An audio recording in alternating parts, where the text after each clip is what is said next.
Hey everyone, it's Tim Manfro, aka Mortgage Manfro, and this is Wednesday Wins in Real Estate, where we spread positivity in the real estate industry. Today I want to talk to you guys about a borrower that came to me that had a large down payment that was coming to her. She had inherited some money and there was going through the process of obtaining that money. So we pre-approved her based on having that large down payment. There was some delays over and over again, delay after delay. They were moving to Arizona. Yes, we do out-of-state loans.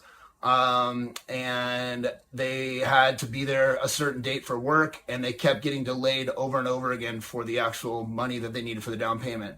So they had only about a third of what they planned on having, but the price of the homes that they were interested in were still the same price. They had to move into a certain size home in a certain area. So we had to reevaluate the situation. We actually dived back in, switched the type of loan program that they were actually qualified for, and were able to go into escrow and get an accepted offer on a property that they really loved. We went through the escrow process and it was very smooth, and now we actually are closing tomorrow. So I wanted to share with you guys this win. We stayed positive. We pushed through the challenges that we had, and working with the right team created the opportunity for them to get the property, even though things didn't work out exactly the way that they had planned originally, and they could look to refinance in the future. So this is Tim Manfro, aka Mortgage Manfro, and this is Wednesday Wins.